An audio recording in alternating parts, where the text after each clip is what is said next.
होता है। भीमपुर गांव में सुबह से ही घने बादल छाए रहते हैं। थोड़ी ही देर में तेज बारिश शुरू हो जाती है। कमला देवी का मिट्टी का छोटा सा घर चारों तरफ पानी से घिर जाता है। छप्पर से जगह जगह पानी टपक रहा होता है और घर के अंदर मिट्टी गीली होकर चिपचिपी हो चुकी होती है। अरे राघव बेटा, यहाँ से भी पानी टपकने लगा, जल्दी से कोई बाल्टी या भगोना रख दे। अभी रखता हूँ माँ। राघव जल्दी जल्दी स्टील की बाल्टियां और भगोने टपकती जगहों के नीचे रखने लगता है। नेहा भी एक बड़ा बर्तन लेकर दूसरी तरफ पानी रोकने की कोशिश करती है। छोटा चिंटू भी भीगते फर्श पर इधर उधर बर्तन खिसकाने में मदद करता है। मम्मी अब तो बैठने की जगह भी नहीं बची। बेटा इस कोने में बैठ जाओ, बारिश बंद होगी तो सब ठीक हो जाएगा। लगता है इस साल बारिश हम गरीबों की परीक्षा लेने आई है।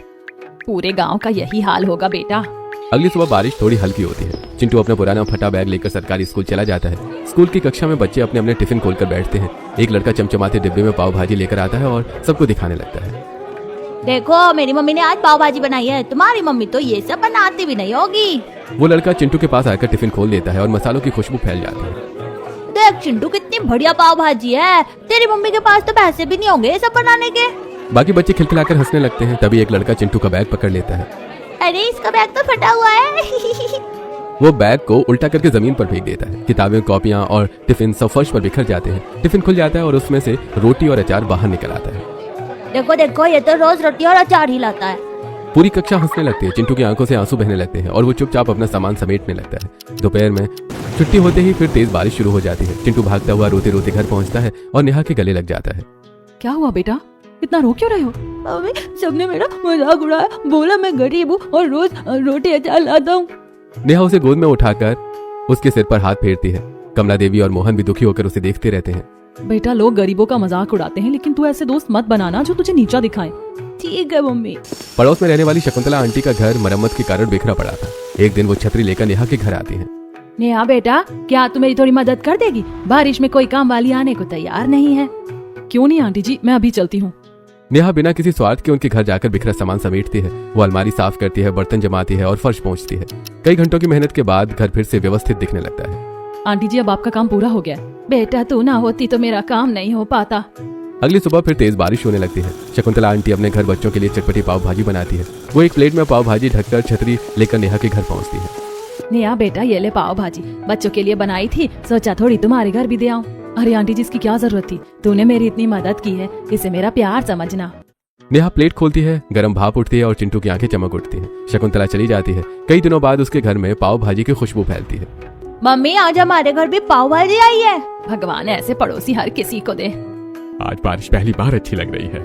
बाहर बारिश अब भी टप टप गिर रही होती है, लेकिन उस छोटे से मिट्टी के घर में पहली बार उदासी की जगह गरम पाव भाजी की खुशबू और अपनापन फैल चुका होता है। चिंटू स्कूल की यूनिफॉर्म पहनकर तैयार हो चुका होता है। मम्मी आज तो मैं पाव भाजी खाकर ही स्कूल जाऊंगा। कमला देवी, मोहन जी, राघव और चिंटू फर्श पर एक साथ बैठकर पाव भाजी खाने लगते हैं। चिंटू बड़े चाव से पाव तोड़ तोड़ कर खाता है। बेटा तू भी खा ले नेहा। नेहा थोड़ा दूर बैठी सबको खुश होकर खाते हुए देख रही होती है। नहीं मम्मी जी, मुझे अभी भूख नहीं है, आप लोग खाइए। इन्हें इतना खुश देखकर मन भर आता है। मैं हमेशा इन्हें ऐसे ही मुस्कुराते देखना चाहती हूँ। पाव भाजी खत्म होने के बाद राघव अपना पुराना गमछा उठाता है और मजदूरी पर जाने के लिए निकल पड़ता है। चिंटू बैग कंधे पर डालकर स्कूल चला जाता है। मैं काम पर जा रहा हूँ। मैं भी स्कूल जा रहा हूँ पापा। दोपहर तक फिर हल्की बारिश शुरू हो जाती है। गांव की गलियों में ठेले वाले घूम रहे होते हैं। कोई आवाज लगाता है गोलगप्पे ले लो, कोई बर्गर ले लो, तो कोई गर्मा गर्म पाव भाजी बेच रहा होता है। गांव के लोग अपने अपने घरों से निकलकर कुछ न कुछ खरीद रहे होते हैं। गर्मा गर्म पाव भाजी, मसालेदार पाव भाजी। चिंटू खिड़की से बाहर झांककर ठेले को देखता रहता है। उसकी आंखें पाव भाजी पर टिक जाती हैं। मम्मी मुझे भी पाव भाजी चाहिए, अगली बार तो शकुंतला आंटी वाली खाई थी। नेहा कुछ पल चुप रह जाती है। घर में 1 रुपया भी नहीं होता। बेटा बैठ जाओ, किसी से तुलना नहीं करनी चाहिए। अभी हमारे पास पैसे नहीं है, जब होंगे तब तुम्हें जरूर खिलाऊंगी। चिंटू उदास होकर जमीन पर बैठ जाता है। कमला देवी उसे देखकर भावुक हो उठती है। हम तो अपने पोते को भी अच्छा जीवन नहीं दे पा रहे। बेटा तो जैसे तैसे जी लिया, पोता भी हर चीज के लिए तरस रहा है। मम्मी जी आप प्यार देने में तो कभी कमी नहीं करती, पैसा तो आता जाता रहता है। सही कह रही है बहू, प्यार सबसे बड़ा धन है।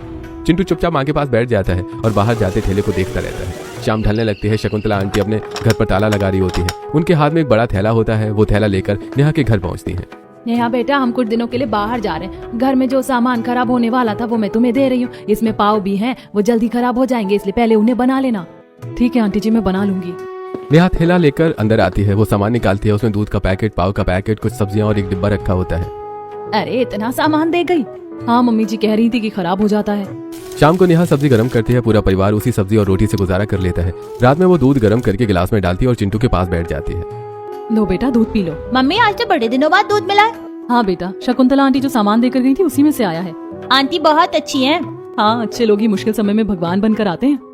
चिंटू दूध पीकर माँ की गोद में सिर रखकर सो जाता है। बाहर बारिश की बूंदें फिर से टप टप गिर रही होती हैं। रात का खाना खत्म होने के बाद नेहा शकुंतला आंटी का दिया हुआ थैला खोलकर देखने लगती है। तभी उसके हाथ में पाव का पैकेट आता है। वो कुछ देर उसे ध्यान से देखती रहती है।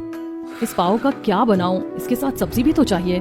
तभी उसे अचानक चिंटू की चमकती आंखें याद आती हैं जब उसने पाव भाजी खाई थी। अरे चिंटू को तो पाव भाजी बहुत पसंद है, क्यों ना मैं पाव भाजी ही बना दूं। अगली सुबह बाहर हल्की बारिश हो रही होती है। राघव मजदूरी पर जाने के लिए तैयार हो रहा होता है। नेहा धीरे से उसके पास आती है। सुनो जी, मुझे थोड़े पैसे दे दो। राघव अपनी पुरानी जेब टटोलता है। उसमें सिर्फ 100 रुपए पड़े होते हैं। वो नोट निकालकर नेहा के हाथ में रख देता है। बस यही 100 रुपए बचे हैं, कल की मजदूरी के हैं, तुम रख लो। इतने से काम हो जाएगा। शाम में नेहा मंडी जाती है। लगभग मंडी बंद हो चुकी होती है। सब्जी वाला अपना शटर गिराने की तैयारी कर रहा होता है। कुछ सड़ी गली सब्जियां वो अलग टोकरी में बाहर रख चुका होता है। भैया थोड़ी सब्जी चाहिए थी। हाँ, क्या क्या चाहिए? गाजर, भिंडी, लौकी और थोड़े से आलू चाहिए। ठीक है, 300 रुपए निकालो, मैं अंदर से ताजी सब्जी लाता हूँ। नेहा के चेहरे का रंग उतर जाता है। भैया मेरे पास तो इतने पैसे नहीं हैं। फिर मेरी शटर खुलवाने की क्या जरूरत थी? बेवजह मेहनत करवाई। नेहा चुप हो जाती है। तभी उसकी नजर बाहर रखी टोकरी पर पड़ती है। भैया ये जो टोकरी में सब्जियां रखी है इनका क्या करोगे? ये खराब सब्जियां हैं, रास्ते में नदी में फेंक दूंगा। अगर आपको बुरा ना लगे तो मुझे दे दीजिए। हाँ हाँ ले जाओ, मुझे तो वैसे भी फेंकनी थी।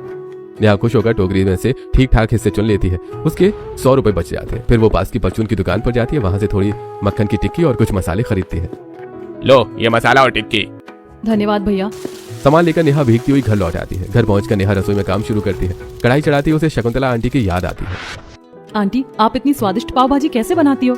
कुछ खास नहीं बेटा, हर तरह की सब्जी मिलाकर अच्छी तरह मैश कर दो। नमक मिर्च का स्वाद सही रखना, ऊपर से मक्खन डालना और पाव भी मक्खन में सेकना। मैं भी वैसी पाव भाजी बनाऊंगी। नेहा कढ़ाई में तेल डालती है। गाजर, आलू, लौकी और बाकी सब्जियां डालकर उन्हें धीमी आंच पर पकाने लगती है।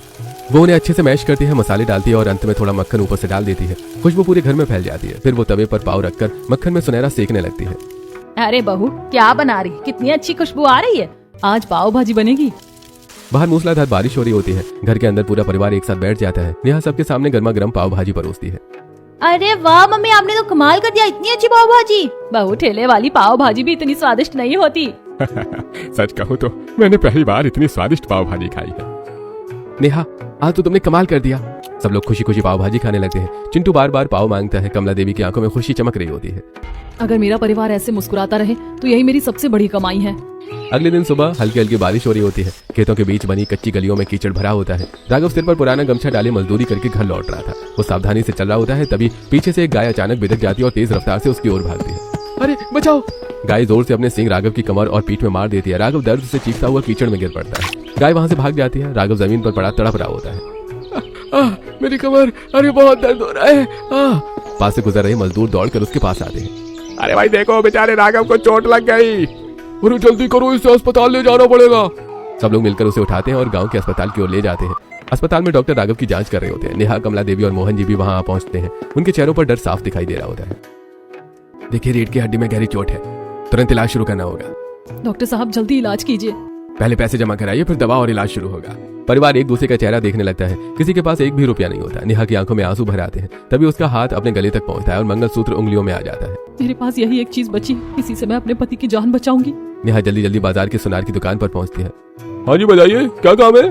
भैया ये मंगलसूत्र रख लीजिए, मुझे पैसों की बहुत जरूरत है। सुनार मंगलसूत्र देखकर कुछ पल चुप रहता है और फिर पैसे गिनकर नेहा को दे देता है। और नेहा पैसे लेकर हॉस्पिटल आती है और पैसे जमा कर देती है। डॉक्टर साहब पैसे जमा हो गए, अब मेरे पति का इलाज कर दीजिए।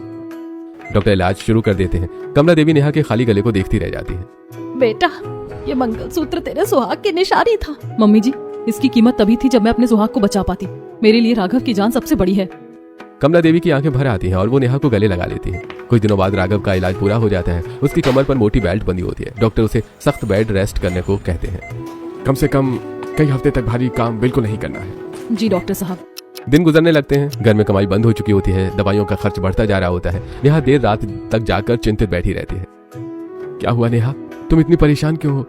मुझे समझ नहीं आ रहा कि आपकी तबीयत कैसे ठीक करूं और घर का खर्च कैसे चलाऊं। अगर तुम मन में ठान लो तो सब कुछ कर सकती हो। तभी चिंटू पास आकर बैठ जाता है। मम्मी मैं भी कुछ कहूँ? हाँ बेटा बोलो। आपको पाव भाजी का ठेला लगाना चाहिए। उस दिन आपने इतनी अच्छी पाव भाजी बनाई थी कि ठेले वाले की भी नहीं होती इतनी अच्छी। अरे तुमने तो मेरे मन की बात कह दी। गांव में हर तरह का ठेला है, बस पाव भाजी का नहीं। तुम ठेला लगाओगी तो लोग जरूर खरीदेंगे। बात तो ठीक है, देखती हूँ क्या कर सकती हूँ। अगले दिन नेहा मेडिकल स्टोर से दवाई लेकर लौट रही होती है। उसके आगे एक बहुत बूढ़ी कमजोर औरत कदमों से चल रही होती है। उसके हाथ में गोलगप्पों का ठेला होता है। गोलगप्पे ले लो, गोलगप्पे। बूढ़ी औरत की हालत देखकर नेहा रुक जाती है। अगर ये अम्मा अपने परिवार के लिए इतनी मेहनत कर सकती है तो मैं क्यों नहीं। घर पहुंचकर नेहा कमला देवी के पास बैठ जाती है। मम्मी जी, मैं सोच रही हूँ कि पाव भाजी का ठेला लगाना शुरू कर दूं। घर का खर्च नहीं चल रहा और मैं मजदूरी करने भी नहीं जा सकती। बेटा जैसा तुझे सही लगे वैसा कर, मेरी जरूरत पड़े तो मैं तेरे साथ हूँ। धन्यवाद मम्मी जी। नेहा के चेहरे पर चिंता के साथ साथ एक नई उम्मीद भी दिखाई देने लगती है। अगली सुबह हल्की बारिश हो रही थी। नेहा आंगन में खड़ी होकर अपने नए सपने के बारे में सोच रही होती है। उसके पास ठेला खरीदने के पैसे नहीं होते। वो जंगल की ओर निकल पड़ती है। वहां से सूखी लकड़ियां और मजबूत टहनियां इकट्ठा करती है। लौटते समय लकड़ी वाले की दुकान के बाहर पड़े फट्टे भी उठा लाती है। नया ठेला खरीदने के पैसे नहीं है तो क्या हुआ, मैं अपना ठेला खुद बनाऊंगी। घर आकर नेहा हथौड़ी, कील और पेचकस लेकर काम शुरू कर देती है। वो लकड़ियों को जोड़ती है, फट्टे कसती है और पहियों की जगह पुरानी लकड़ी फिट करती है। तभी पड़ोस की कुछ औरतें वहां खड़ी होकर उसे देखने लगती हैं। अरे वाह, अब औरतें भी मर्दों का काम करने लगी। गरीब लोग ऐसे ही होते हैं, कभी ये काम कभी वो काम। सारी औरतें मिलकर उसका मजाक उड़ाने लगती हैं। नेहा एक पल के लिए रुकती है, फिर हथौड़ी उठाकर दोबारा काम करने लगती है। एक दिन आप सब मेरी पाव भाजी की तारीफ करोगी। नेहा सुबह से शाम तक बिना रुके मेहनत करती रहती है। हाथों में चाले पड़ जाते हैं, लेकिन वो काम नहीं छोड़ती। आखिर शाम तक उसका छोटा सा लकड़ी का ठेला तैयार हो जाता है।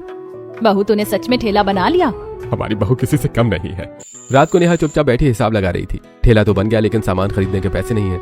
मंगलसूत्र बेचने के बाद जो थोड़े पैसे बचे थे वो राघव की दवाइयों के लिए रखे हुए थे। तभी उसकी नजर अपने पैरों की चांदी की पायल पर पड़ती है। अब बस यही आखिरी चीज बची है, इसे बेचकर ही काम शुरू करना पड़ेगा। बाहर तेज बारिश हो रही थी। अगले ही पल नेहा फैसला कर लेती है। वो फिर से सुनार की दुकान पर जाती है। अरे तुम फिर से? अब क्या हुआ? भैया ये भी रख लीजिए, मुझे काम शुरू करना है। सुनार पैसे दे देता है। नेहा उन पैसों से परचून की दुकान पर जाती है और थोड़ा थोड़ा करके आलू, टमाटर, प्याज, मसाले, मक्खन और पाव खरीदती है। घर लौटते समय उसके हाथ सामान से भरे होते हैं। कमला देवी और मोहन जी हैरानी से उसे देखते हैं। बेटा इतना सारा सामान, तेरे पास पैसे कहाँ से आए? मम्मी जी, मैंने अपनी पायल बेच दी। कमला देवी की आंखों से आंसू निकल आते हैं। बेटा तू हमारे लिए कितना कुछ कर रही है, अब तेरे पास कुछ भी नहीं बचा। अभी चीजें नहीं है, लेकिन आगे चलकर हम दुगनी बनवा लेंगे। पहले ये काम शुरू करना जरूरी है। तू मेरी बहू नहीं, मेरी बेटी है। क्या नेहा कभी गरीबी के दिनों से निकलकर अपने परिवार वालों को भरपेट पाव भाजी खिला पाएगी? वेल, अगली सुबह मूसलाधार बारिश हो रही होती है। नेहा 4 बजे उठ जाती है। वो जल्दी जल्दी पाव भाजी बनाती है, घर साफ करती है, राघव को दवाई देती है, उनके लिए खाना रखती है और चिंटू को स्कूल भेजती है। ज्यादा थक मत जाना। आप बस दवाई समय पर लेते रहिए। नेहा गरम पाव भाजी बड़े भगोने में भरकर ठेले पर रखती है और भीगती हुई बाजार पहुंच जाती है। वो सड़क किनारे ठेला लगाती है कि बारिश और तेज हो जाती है। हवा के साथ पानी सीधे ठेले पर गिरने लगता है। अरे नहीं, मेरी पाव भाजी।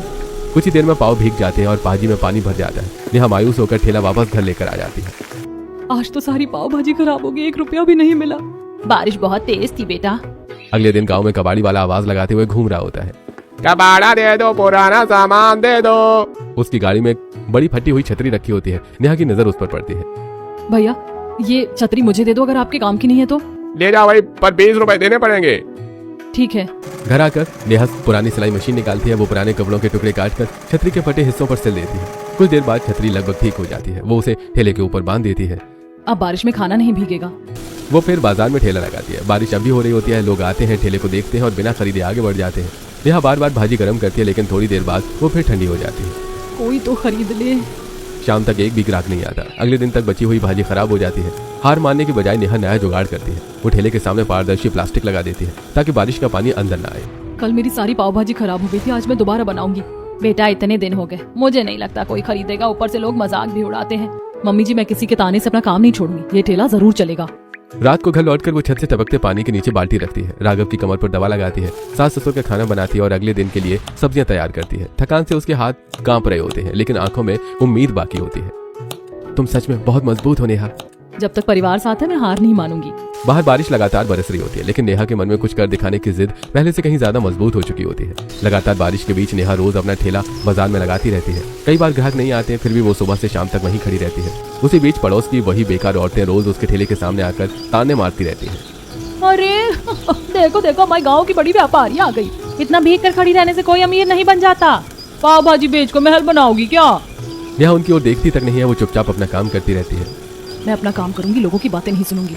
ठेला लगाए हुए पूरा 1 हफ्ता बीत चुका होता है। आज भी तेज बारिश हो रही होती है। सड़क लगभग खाली पड़ी होती है। नेहा उदास होकर ठेले के पास बैठी रहती है। शायद आज भी कोई नहीं आएगा। तभी एक काली कार आकर उसके ठेले के सामने रुकती है। कार का शीशा नीचे होता है। मैडम, एक प्लेट पाव भाजी देना। नेहा की आंखें चमक उठती हैं। वो जल्दी जल्दी गर्मा गर्म पाव भाजी परोसती है। जी भैया, अभी देती हूँ। लड़का कार में बैठकर पहला कौर खाता है और उसके चेहरे पर खुशी फैल जाती है। अरे वाह, आपने तो बहुत स्वादिष्ट पाव भाजी बनाई है। क्या नया ठेला शुरू किया है? जी भैया, अभी 1 हफ्ता हुआ है। बहुत बढ़िया, मेहनत करती रहो, जरूर आगे बढ़ोगी। 2 प्लेट और पैक कर दो, मैं घर भी लेकर जाऊंगा।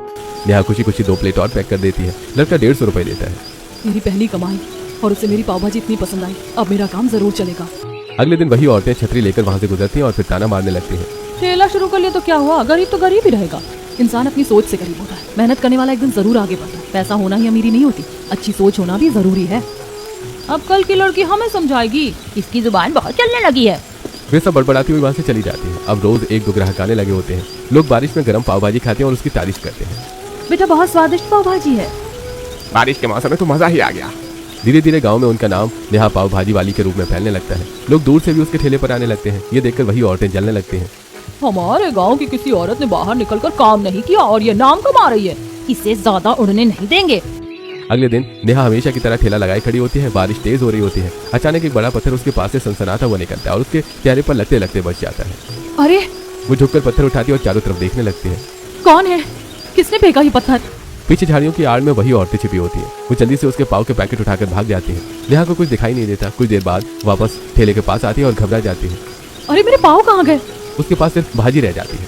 पाव न होने के कारण वो किसी ग्राहक को कुछ नहीं दे पाती। उसकी आंखों में आंसू भर आते हैं। ये भगवान, आज का सारा काम खराब हो गया। शाम को वो उदास होकर घर लौटती है। कमला देवी उसके चेहरे की उदासी पहचान लेती है। क्या हुआ बेटा, इतनी भाजी कैसे बच गई? पता नहीं मम्मी जी, किसी ने पत्थर फेंका। मैं इधर उधर देखने लगी और तभी कोई मेरे पाव उठा ले गया। ये जरूर मधुबाला और सरिता का काम होगा। वही हमेशा तुझसे जलती हैं। लेकिन मैंने उन्हें देखा तो नहीं। मुझे पूरा यकीन है। नहीं मम्मी जी, बिना देखे हम किसी पर इल्जाम नहीं लगा सकते। कमला देवी चुप हो जाती है। नेहा घर के काम में लग जाती है और आने वाले दिन की तैयारी करती है। नेहा अब सिर्फ ठेला ही नहीं संभालती थी, बल्कि पूरा घर भी उसी के भरोसे चलता था। कमला देवी की तबीयत अक्सर खराब रहती थी, इसलिए घर के ज्यादातर काम नेहा अकेली करती थी। दूसरी तरफ बाजार में वही औरतें रोज किसी न किसी तरीके से उसे परेशान करती रहती थी। कई बार नेहा रोती हुई घर लौटती, लेकिन अगले दिन फिर हिम्मत करके ठेला लेकर निकल पड़ती। बेटा, रोज परेशान होकर आती है, आज मैं भी तेरे साथ चलूंगी। ठीक है मम्मी जी। अगले दिन दोनों बाजार पहुंचकर ठेला लगा देती हैं। हल्की बारिश हो रही होती है। नेहा पानी भरने के लिए पास के नल पर चली जाती है। कमला देवी ठेले के पास खड़ी होकर सामान देख रही होती है। तभी पीछे से पानी का एक गुब्बारा आकर उसकी कमर पर पड़ता है। उनके कपड़े पूरी तरह से भीग जाते हैं। कौन बदतमीज है? किसने ये हरकत की? झाड़ियों के पीछे से वही तीनों औरतें हंसती हुई बाहर आती हैं। क्यों कमला जी, क्या सोच रही थी कि आप आ जाएंगी तो हम आपकी बहू को परेशान नहीं करेंगे? तुम जैसे गरीब लोग इस गांव में रहने के लायक नहीं हो। मुझे पहले से शक था कि तुम लोग ही मेरी बहू को परेशान करती हो। हाँ करते हैं, तो तुम क्या कर लोगी? देख लेना, एक दिन तुम तीनों को अपनी गलती का एहसास होगा और मेरी बहू के सामने सिर झुकाना पड़ेगा। वो दिन सिर्फ सपने में आएगा। वो हंसती हुई चली जाती है। कमला देवी गीले कपड़ों में खड़ी रहती है। तभी नेहा पानी लेकर लौटती है। मम्मी जी, ये क्या हुआ? कुछ नहीं बेटा, तू बस अपना काम करती रह। दिन गुजरते रहते हैं। औरतें अब भी ताने मारती हैं, लेकिन नेहा ने उन्हें अनसुना करना सीख लिया होता है। लोग मुझे गिराने की कोशिश करेंगे, लेकिन मैं गिरूंगी नहीं। मैं और मजबूत बनकर खड़ी हो जाऊंगी। अब नेहा का दिन सुबह 4 बजे शुरू होता है। वो अंधेरे में उठकर पाव भाजी बनाती, राघव को दवाई देती, कमला देवी और मोहन जी के लिए खाना तैयार करती, चिंटू को स्कूल भेजती और फिर ठेला लेकर बाजार चली जाती। शाम को लौटकर फिर वही सारे काम करती। बहुत तो थक जाती होगी। परिवार खुश रहे, बस वही काफी है। धीरे धीरे उसके ठेले पर भीड़ बढ़ने लगती है। लोग दूर दूर से उसकी पाव भाजी खाने आने लगे थे। अरे वाह दीदी, क्या स्वाद है आपकी पाव भाजी में।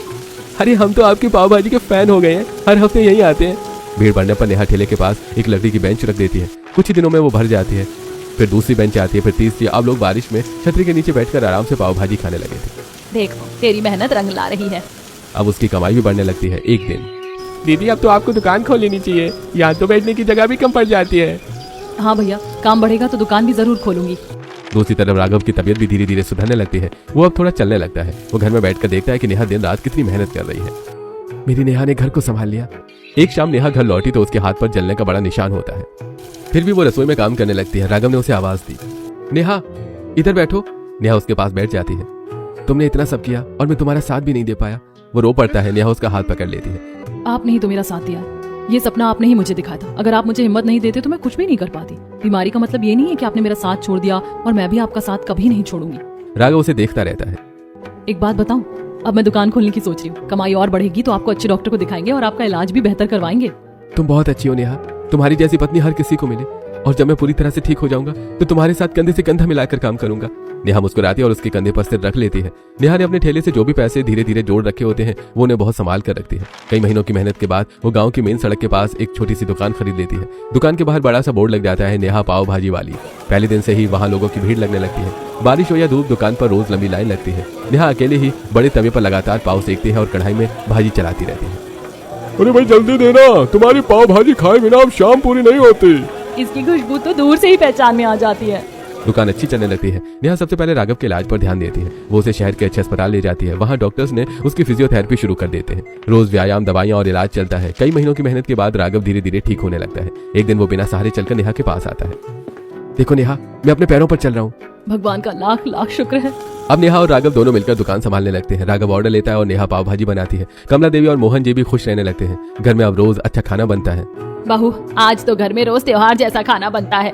पहले सूखी रोटी खाते थे, अब पाव भाजी की खुशबू से घर भर जाता है।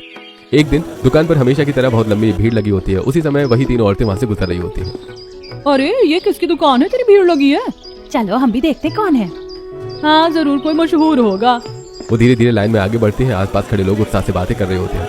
अरे भाई नेहा पाव भाजी वाली ने तो कमाल कर दिया। अरे पूरे गांव में ऐसी पाव भाजी कहीं नहीं मिलती। जैसे ही वो सबसे आगे पहुंचती है, नेहा उन्हें पहचान लेती है। वो मुस्कुराकर आगे बढ़ती है। अरे आंटी जी, आप लोग आइए अंदर बैठिए। सबसे पहले पाव भाजी आपको ही दूंगी, आप तो मेरी जान पहचान की है। नेहा उन्हें कुर्सी पर बिठाती है, पानी देती है और सबसे पहले गर्मा गर्म पाव भाजी परोसती है। इतना सम्मान देखकर तीनों औरतों की आंखें नम हो जाती हैं। बेटा हमें माफ कर देना, हमने तुम्हें कितना परेशान किया था। हमने तुम्हें नीचे गिराने की कोशिश की, फिर भी तुमने हमें सबसे पहले सम्मान दिया। आंटी जी, अगर मैं भी आपके जैसा व्यवहार करती तो अच्छे और बुरे इंसान में फर्क ही क्या रह जाता। मैं सब भूल चुकी हूँ, मैं अब अपने जीवन में बहुत आगे बढ़ चुकी हूँ। फिर वो पाव भाजी खाने लगती हैं। बेटा सच में बहुत स्वादिष्ट पाव भाजी, हमने कभी सोचा भी नहीं था कि तुम इतनी अच्छी बनाती हो। हमें माफ कर देना। कोई बात नहीं आंटी जी, जब बुरा वक्त होता है तब किस्मत के साथ साथ लोग भी अक्सर साथ छोड़ देते हैं। तभी शकुंतला आंटी दुकान पर आती हैं। दुकान की भीड़ देखकर उनके चेहरे पर गर्व झलक उठता है। अरे वाह नेहा, तूने तो कमाल कर दिया। मुझे पहले से पता था कि तू बहुत मेहनती लड़की है और एक दिन जरूर बड़ा काम करेगी। आंटी ये सब आपकी वजह से हुआ है। आपने एक दिन मुझे पाव भाजी खिलाई थी, उसी दिन से ये सपना मेरे मन में आया था। समय बीतने लगता है। दुकान की कमाई से नेहा गांव में पक्का और सुंदर घर खरीद लेती है। चिंटू का अच्छे स्कूल में दाखिला हो जाता है। अब चिंटू अच्छा टिफिन लेकर जाता है और गर्व से कहता है कि उसकी मम्मी की अपनी दुकान है। मम्मी, अब मैं भी बड़ा होकर आपकी मदद करूंगा। जरूर बेटा। अब वो परिवार पहले जैसा नहीं रहता। जिसे कभी रोटी और अचार के लिए तरसना पड़ता था, घर में रोज अच्छा खाना बनता है। त्योहार मनाए जाते हैं और सबके चेहरे पर मुस्कान रहती है। बारिश की वही बूंदें अब डर नहीं, खुशहाली का एहसास दिला